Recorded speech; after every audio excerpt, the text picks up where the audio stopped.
Evening, I'd like to call this meeting of the Board of Ed to order. Emergency exits are to the rear, to the right, and the left. Taylor, would you please call the roll? Robert Tillman, Here. James Mooney, William Ball, Here. Jeffrey Riazzi, Here. Christina Bella Rosa, Here. Carol Kelder, Here. Raymond McClary, Here. Scott Folston, Here. Timothy Wells,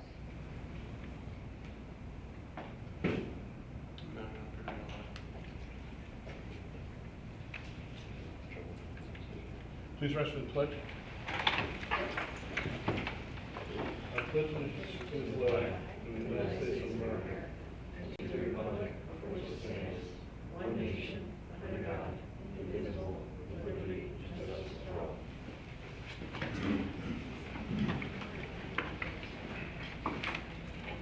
This meeting is called for the purpose of school budget information and board action items. Item C, I'll entertain a motion to recess into executive session. Moved by Ms. Bellarosa. Is there a second? Is that you, Mr. Wilson? That's me. Okay. Any discussion? None being heard. I'll call for a vote. All those in favor say aye. Aye.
Entertain a motion to come out of executive session. Moved by Ms. Bellarosa, is there a second? Second by Ms. Kellner. Any discussion? None being heard, I'll call for a vote. All in favor say aye. Aye. Public recognition. Any member of the public wishing to comment on tonight's meeting, please approach the podium, state your name and residence, and feel free to speak.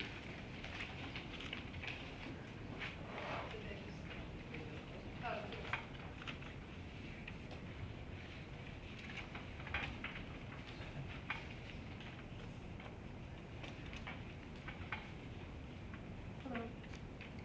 Does this need to be on? Yeah, it should be.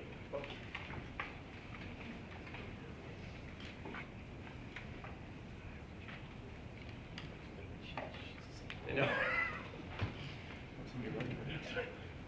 Okay now? Great. Yes. My name is Stephanie Bassler. I'm a parent of two children in the school district. I had a quick question and a thought to share with the board and people attending here.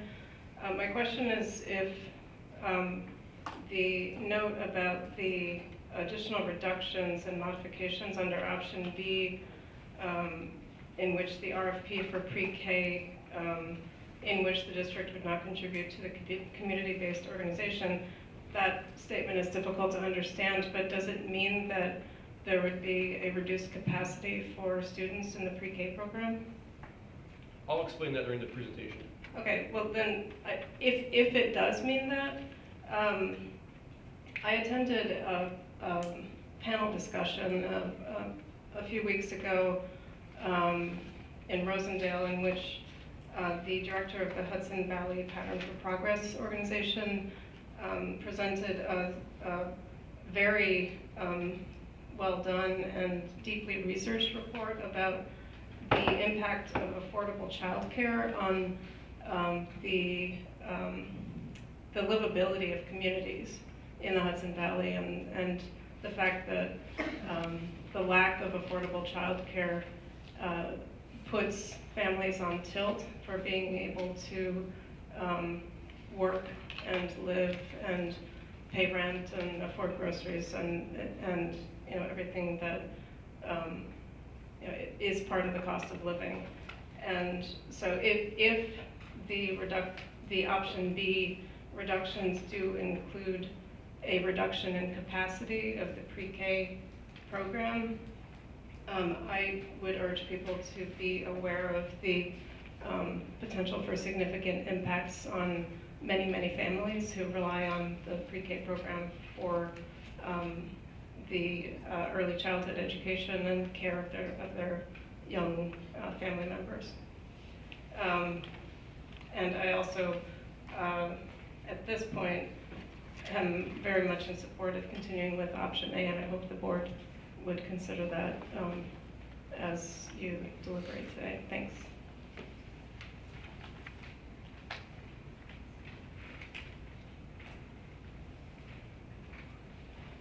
Anyone else?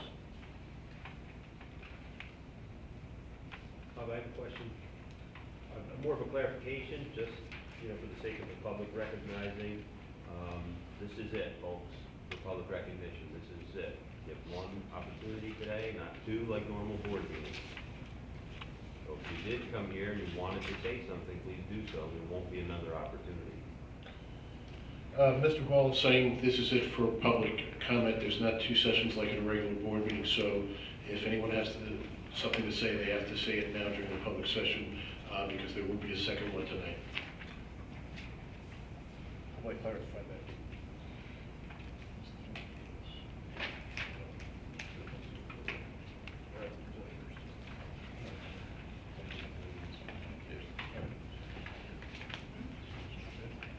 You're up.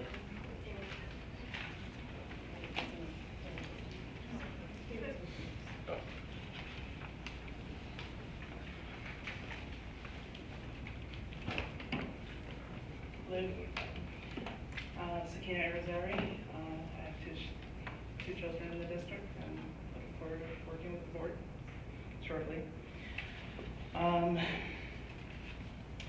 The budget that was put up for a vote on May 21st contained a 1.29 increase over the tax cap and failed by 34 votes. In my opinion, I think this budget should be put up again for a revote. With the 2% tax cap budget, our district will face more staff cuts that directly impact students' direct supports. Arguments against the budget have ranged from top-heavy administration to we pay too much to educate our students, without taking note that the administrative costs are less than 10% of our budget, and Saugerties ranks as one of the lowest per pupil costs in our county. People around the country and in this community are feeling the squeeze of the higher cost of everything. Any service, any supply, any maintenance, any emergency, anything we want, anything we need, no matter how desperately and no matter how essential, is costing us more. We don't have direct control over most of that. And I stopped home on my way here between work and received my newly increased village tax bill. I'm not happy about that, but that's the price of living in a society. And the price of living in a society is that we all contribute. We're told to vote harder and support this person or that party and or this or that one, and the bottom line never changes for the majority of us. Our incomes remain fixed at not enough. We don't get to yell in the face of the governor approving taxpayer-funded stadiums for sports franchises or the CEOs bragging about profits on earning calls, but we sure can stand up here and get in your faces about the leadership of our school that a 1.3% increase over the tax cap to keep our community's children physically secure, mentally healthy, fed, engaged, and educated for a highly competitive future costs too much. Going forward, we will need to support whichever budget the board proposes. We will not repeat the mistakes that threw us into 1 year of austerity that took a decade to restore what students lost. I'd like to thank the current board, superintendent, and staff putting in the work to present the school budget and budget options to the community. Thank you.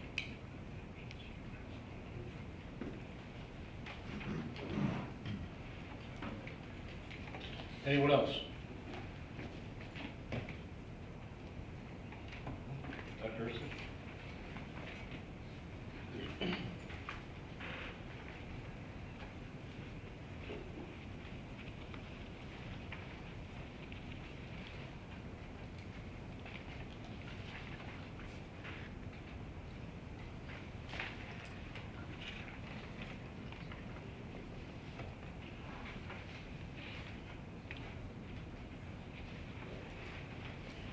Thank you everybody for coming out tonight. Here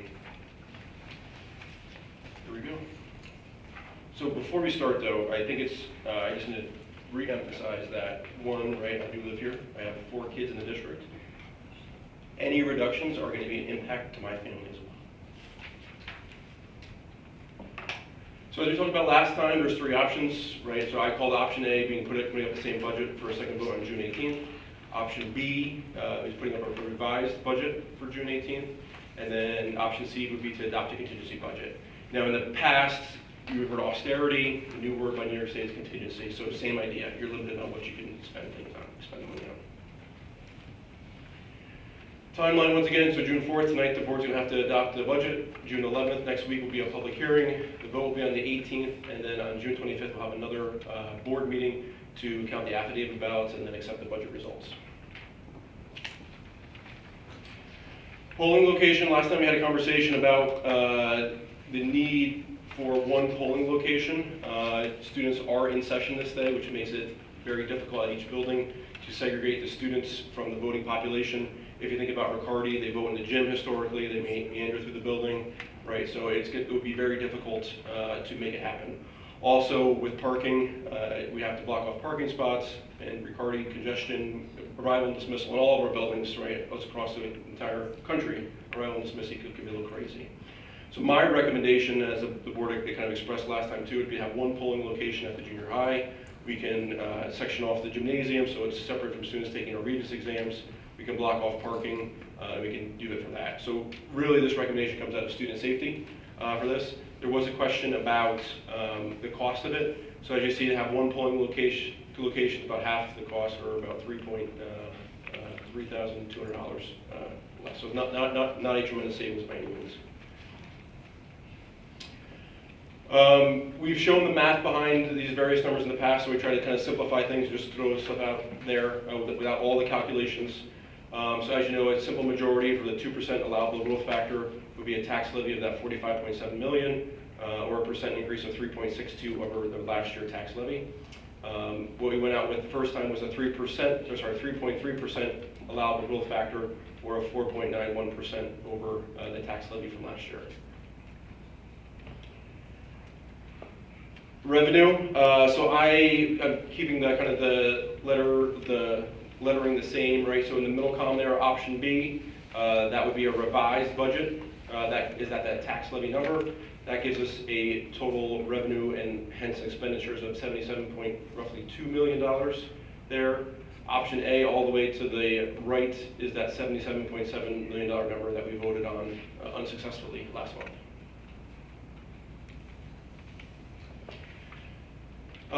This is just showing the estimated tax impact, right? So option A, which was the original proposal, we talked about a $300,000 home seeing a rough increase of $222.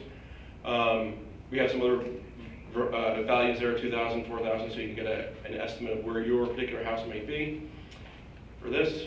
Now, this is without STAR, right? So there are factors that affect everybody's taxes. If they have got the STAR exemption, if they've got the firefighters exemption. So this is truly an estimate of what that number will be, plus the assessments that came out and how that affects things. Option B is going to that tax cap number, the 3.62%. So a house valued at $300,000 would roughly see an increase of $165. Okay. If we go to vote again on June 18th and the budget does not pass, we would go to contingency, right, the new name for the old austerity budget that you've heard about in the past. This would be a reduction of $2.6 million. The tax levy remains the same amount, so there would be no increase in the tax levy. There's also things that are prohibited from purchasing, such as certain equipment and so forth. Right, no capital outlay project if that happens. There would be $2.6 million worth of reductions, right? We would be drastically cutting positions, staff, programming, and so forth. Also, the effect on the community would be elimination of free public use of buildings. If you're around in the evenings, you know our high school campus is used for various things. Cahill's always got cars in after school. All those would not be allowed to be charged. Elimination of non-essential equipment, elimination of building maintenance, and then once possible, armed security could be reduced. Although we do need to see reductions, we have spoke several times about things that we would like to add for our students. One being a certified technology teacher. Currently we have got 3 technology teachers. One is retiring, which brings us down to 2. We've been trying to hire a 4th technology teacher for the past 3 years at least, I think. We have been unsuccessful, but we do have staff that are certified in computer science, so we'd like to kind of transition that position to our computer science for that. We would backfill the math positions. 0.4 FTE ENL teacher. I think we're up to 93 ENL students. I'm looking at Dr. Kapler. She just shared the numbers with me last Friday. So we could use some more support there. We've talked in the past about speech teacher, particularly for our students who are 3, 4, and 5 years old who are not in school. So these are students who should receive services through the preschool CSE process. This past year, there was not enough providers for much of the year. One was just identified last month, I want to say. So while we're adding a staff, it would be offset partially by reimbursement from the county to provide services to those students. Similarly, physical therapists. We do have some students who need physical therapists who are ages 3, 4, and 5. We also have an increased need just in the district. So this would be one serving students within the district as well as hopefully picking up some pre-K students. And then lastly, 1 FTE of reading specialists. Currently we have got 2. One reading specialist travels between Morris and Riccardi. After the annual review meetings for CSEs, there's an increased need for reading. So it would be much beneficial for having 1 reading teacher in each one of our elementary buildings to help those students who have it on their IEP. I have those blue because those are new from the presentation from before the board, the vote. Option A, this is the original budget that went out to vote. You've heard me rattle these things off. I'll just pick and choose a couple. So we talk about a library media specialist, math certified, English certified, typists, instructional coaches, MTSS teacher, reducing busing after school, a reduction of non-mandated teaching assistants, combining the head custodian and maintenance foreman into one position, a reduction of one-to-one nurse, bringing ACA processing in-house, switching phone providers, reducing non-essential software. The things that I've added are also there highlighted in blue from our last budget vote.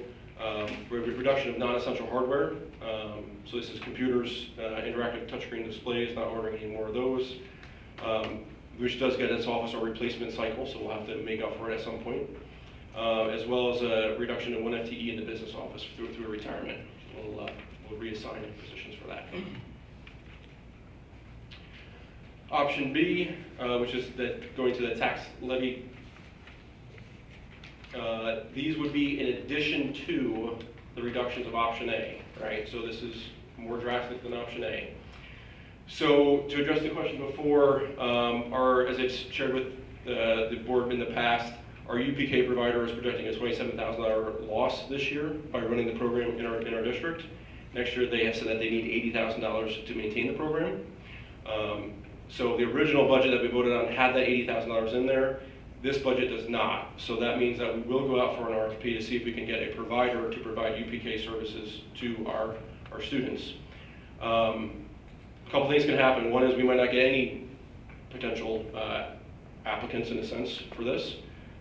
So that would eliminate 80 spots for students.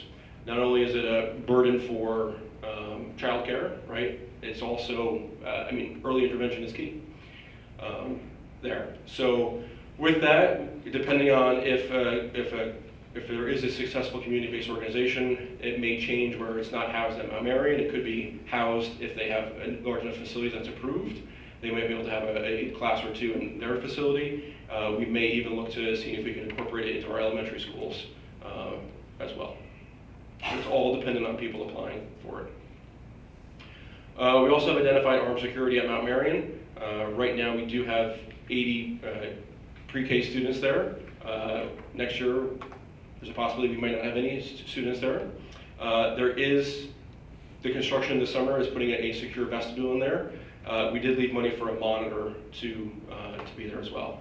On the other side of the building, the BOCES side, there is security. It is not armed, but we are one building and they do have monthly meetings to talk about security and stuff, so I'm sure that in a pinch they would provide assistance for that.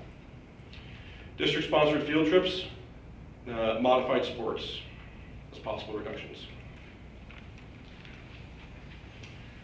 Other potential reductions include one FTE of school counselor.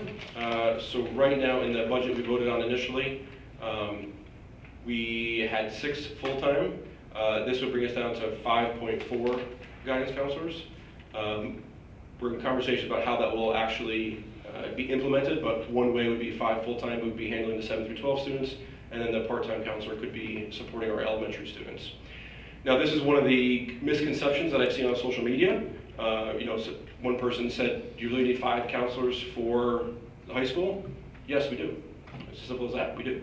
We have to provide school counseling to our students.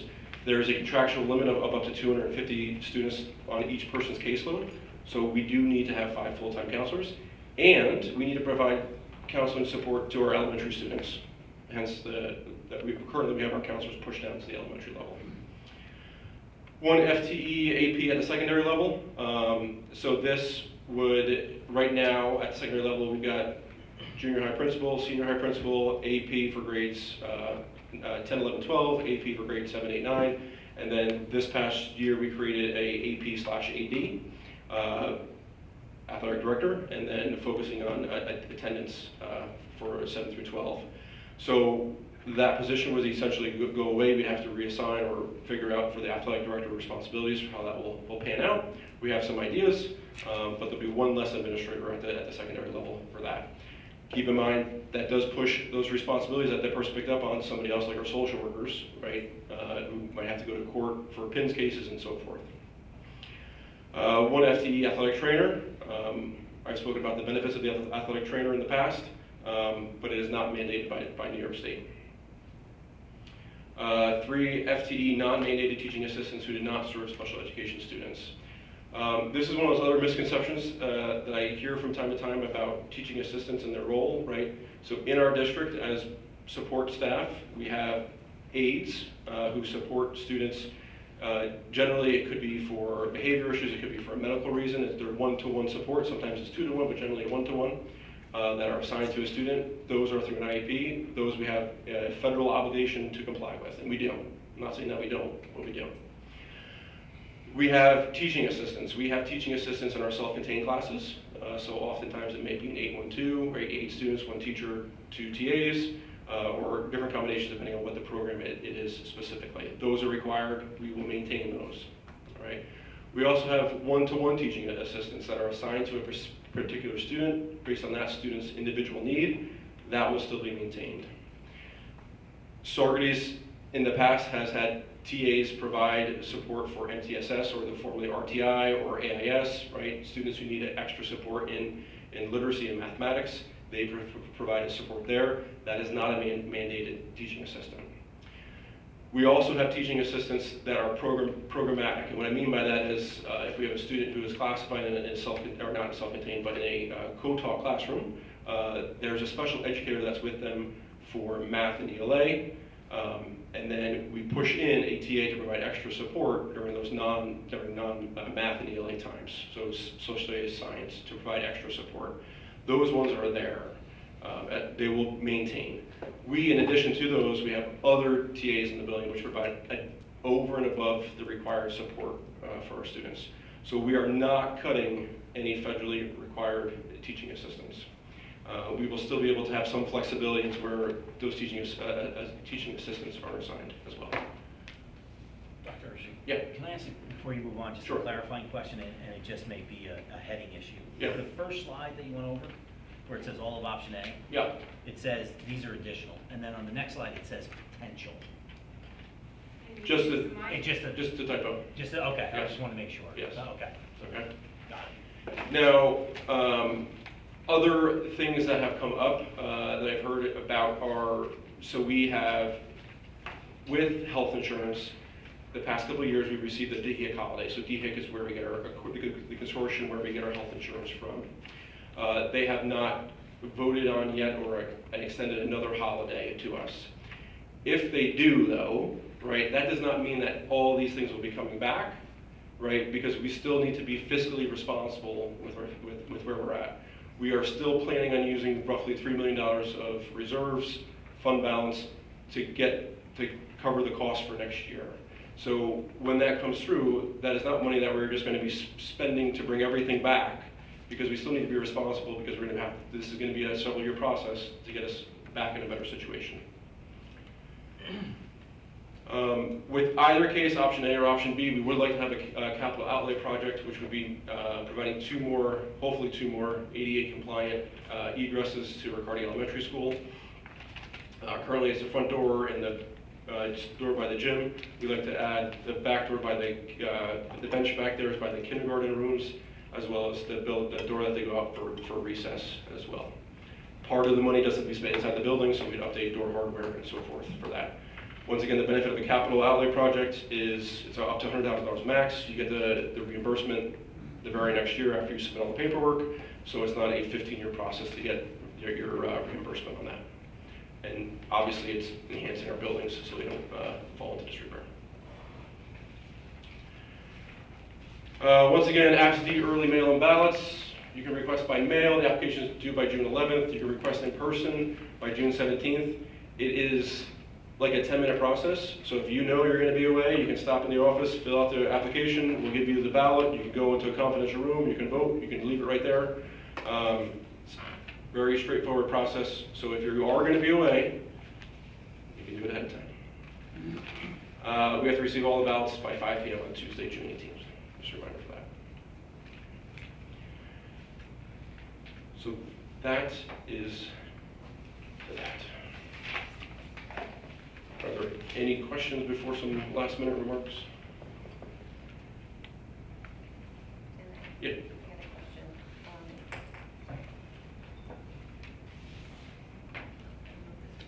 This is working? Okay.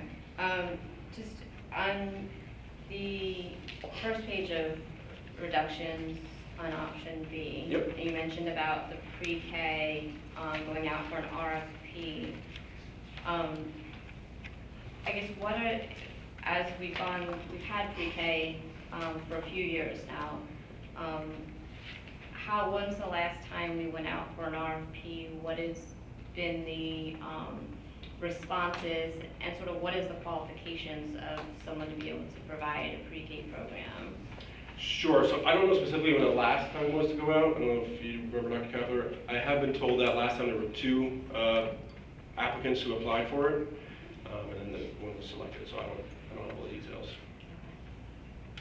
And then when you say district-sponsored field trips, what does that mean? Is that at a secondary level, elementary level? Because I know being on the PTA supports a lot of the elementary not district-sponsored, but field trips in general. So, when we talk about district-sponsored field trips, what does that actually mean? Sure, so there are still some field trips that the district covers in terms of transportation and so forth. So even sometimes when the PTA contributes, we still either make up the difference or provide transportation or some component of it. It's not a monumental number by any means, but it is something that we do. Thank you. I have a question also.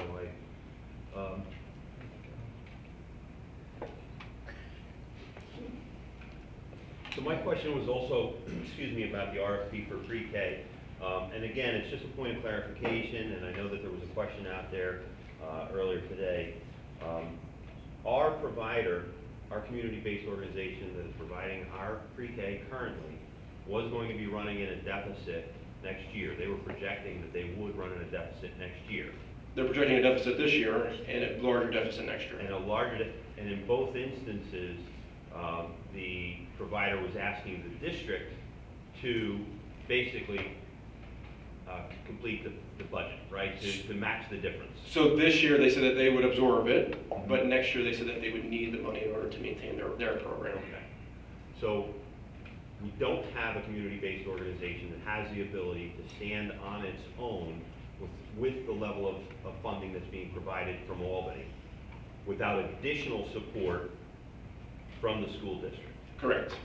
Okay. Correct. So we were in that situation no matter what at the, Yes, I mean, the thing about this one is that if you look at the state aid reports, when it says state aid reports, it says UPK, it has a number like 700 and something thousand, which is true if we had like 160 kids in the program. We only have 80 kids and we do not have a waiting list. So that's why the money that we get is roughly $450,000 ballpark, I'm pretty sure. And we get $5,800 a student or $5,600 a student, right around that area. The vast majority of that dollar amount per kid goes right to the UPK provider. thank you. And that, just to clarify too, that you keep UPK providers in our building, so they're not paying for their space. Correct, so they're not paying for space right now, they're not paying for heat, water, they're not paying for security. Not even really paying for food because they're able to eat free with the community eligibility provision that we have.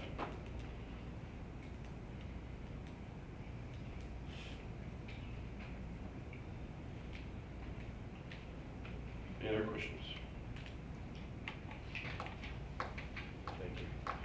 I mean, as I started, I'll just conclude with, right, I'm a member of the community that these impacts at all levels, whether it be option A or option B, are going to affect my kids, unfortunately, as well. I say that with a heavy heart. Thank you.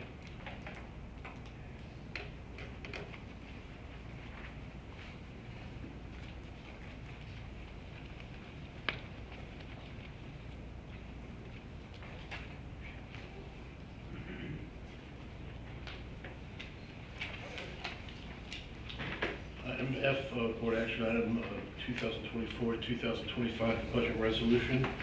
I'll entertain a motion. I'll read the motion before I accept you move forward. Resolve that the Board of Education of the Saugerties Central School District hereby adopts the 2025 budget in the amount of $77,182,384 and authorizes the submission of the property tax report.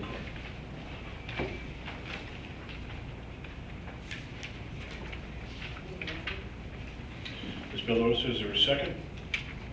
A second, Ms. Kilder. Any discussion? Just for clarity's sake, those in attendance, so that number there, that would be option B, so going to that tax levy cap number. If there's no other discussion, I'll call for a roll call vote. Timothy Wells,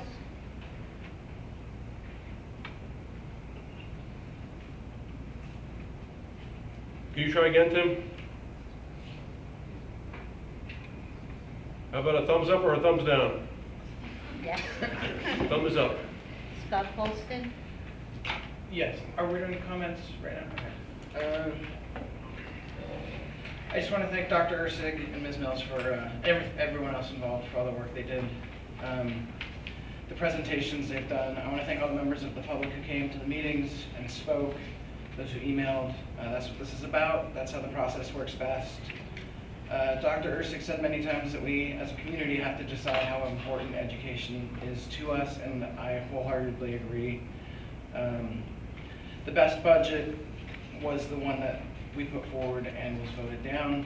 This process starts in January. I want to encourage everyone to start coming to the meetings then. I hope in the coming years we keep trying to push for more money and, yes, higher taxes. All that being said, I support Dr. Ursig and this budget and feel it's the most responsible options for the students of the district. Thank you. That was a yes vote. Raymond McCleary, Yes. Jeffrey Riazzi,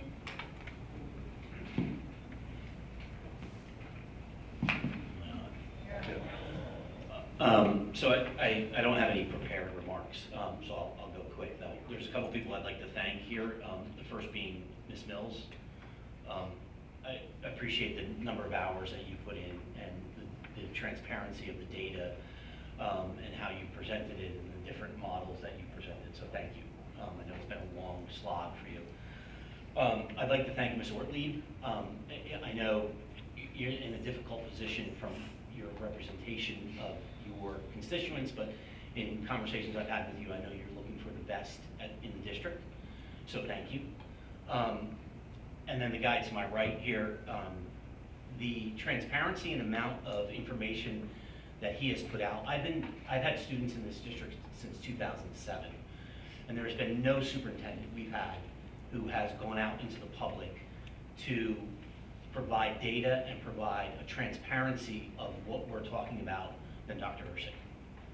So thank you. Like him, I have kids here, and you guys have heard me in the past talk about I have kids on both ends, so kids with IEPs and kids who participate in sports and band and things like that. So my kids will be impacted. Will they get through it? Sure. I agree with Mr. Polson. I do not think this budget is the best budget for our district. I think it puts us behind and takes away things that we've worked hard for. I also, getting out and voting is important, and getting out early. And I just want to make sure people understand that going out at the tax cap, we're going to have, and I unequivocally, we are going to have these same discussions this time next year. Just so everybody understands that. These conversations are not going to go away because we're at the tax cap. So I apologize to people who are impacted by this, our teachers, our administrators, and most importantly, our children. I am not big, as you guys have heard me say, on postmortems, but I will do one on myself to see what I can do better because I feel we failed at this. But like Mr. Polson, I vote yes because I support Dr. Ursig on this.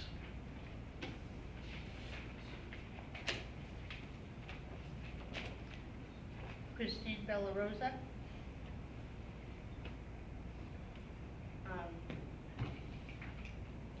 No? Okay. Again, I'm going to echo what my fellow trustees have said, that I'm actually quite disappointed that the original budget that we put forth did not pass. I did think that that was a budget that reflected our values. It had cuts, it took to our savings, and it asked the community to support our schools and our children and their education. However, I did speak last week about that I'm not a gambling person, and I don't want to gamble with our children's future education by risking a contingency budget. So for those reasons, I would definitely support Dr. Ersig's recommendation and to support Dr. Ersig's work that he's put into this. Ms. Mills, I appreciate all the work that she's put into this and all the information we've been provided. And I want to echo what Mr. Razzi has said, that this is not a fix. We are looking at multiple years of having to go out to the public again, probably for next year to go above the cap. We've had support. Since last week, we've received support from the community to ask us to put this original budget back up. But I can't risk, the educational future of our kids of our district, and if that budget we put up again fails. So maybe, next year we'll be starting the budget process again, and I expect that we're going to have to go above the tax cap next year, and, hopefully we'll get the support then. Thank you. Carol Kelder. I too would like to thank Dr. Ersig and Ms. Mills for the work that they have done, and I'd also like to thank the members of the community for their calls and their emails with their thoughts and concerns on the budget. I am in support of the budget that Dr. Ersig has presented this evening, that he's recommending. I too am not a gambling person, and I'm not willing to gamble, going to the possibility of going to contingency, which would be absolutely catastrophic for our children. I have a granddaughter in this district, and she too will see the impact of this budget. So my vote is yes. William Ball.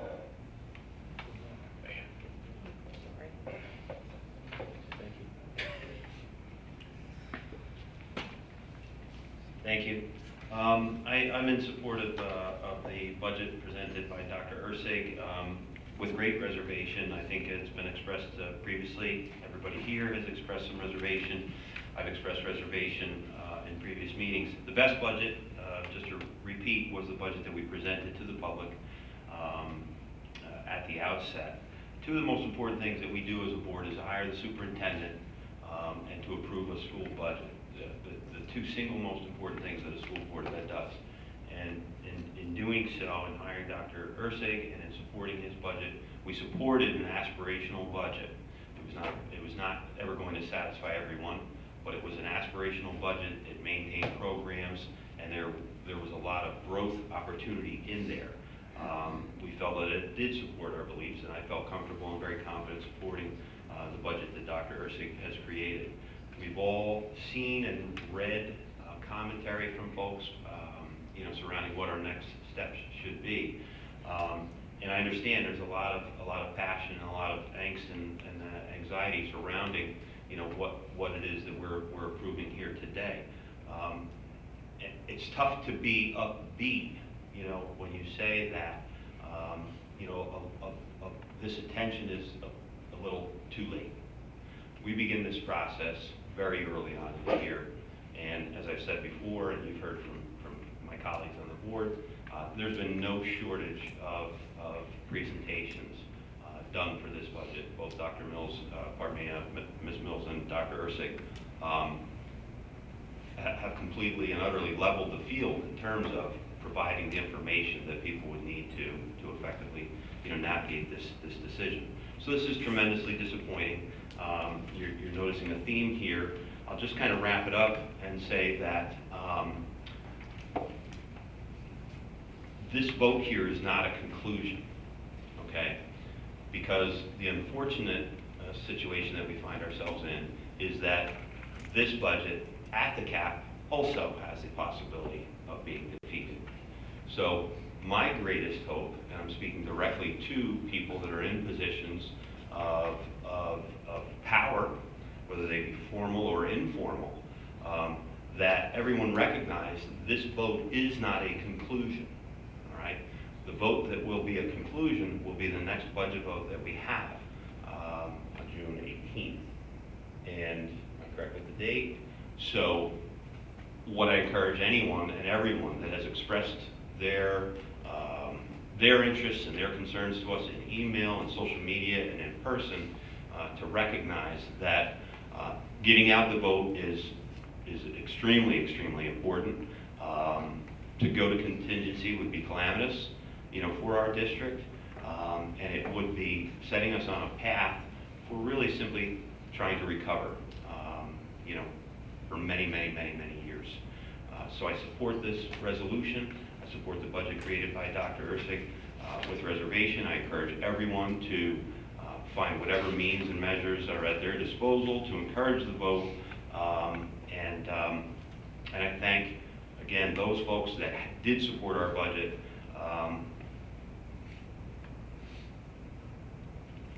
The first time around, and for all those folks that put the work in. Thank you.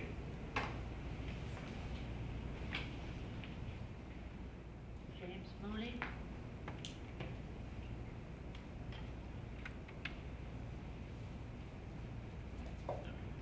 Jim, you're up. You're up. No, that's okay. You gave a thumbs up. Yeah. No comment. Robert Tillman? I would also like to thank Ms. Mills and Dr. Ursig for their work. It's a really difficult vote. It's probably the most difficult vote that I've ever made as a board member. I supported the budget going out that was voted down, and it's really unfortunate that we're looking at not taking a gamble and trying the safe bet of voting under the cap, because that's what the community wanted. When I was coming out here tonight, I was hoping to see 100 people approach the podium and say, I didn't vote last time, but I'm going to vote today for the budget. I wanted to vote the cap, and we just didn't see that. On social media, we didn't see it. There's some after research that we did. There were a significant number of school staff that did come out to vote for the budget that would guarantee their jobs. So it's with regret, but I want to vote yes for the budget, because I don't want to see us go to contingency. And the work is not done, as Mr. Ball said. If you want minimal cuts for your students in the district, you need to come out and vote again for the budget. If you want to see education slide backwards, you can come out and vote no and have it go to that contingency, which would be an awful thing for the community to see. So my prayer is that the budget passes this time and we can avoid contingency.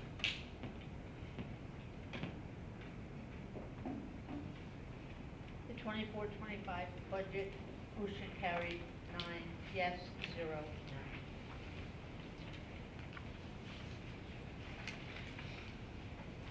I will entertain a motion for item 2, election district modification resolution. So moved. Moved by Mr. Ball, is there a second? Second. Second by Mr. Folsom. Discussion? None being heard, I'll call for a vote. All those in favor say aye. Aye. I'll entertain a motion for item 3, suspending policy 1660. So moved. Moved by Mr. Ball. Is there a second? Ms. Kellner? Any discussion? None being heard, I'll call for a vote. All those in favor say aye. Aye. I'll entertain a motion to adjourn the meeting. So moved. We'll take a tie. I'll take Ms. Kellner first, and Mr. Folsom a second. Any discussion? None being heard, I'll call for a vote. All those in favor say aye. Aye. Thank you for coming out.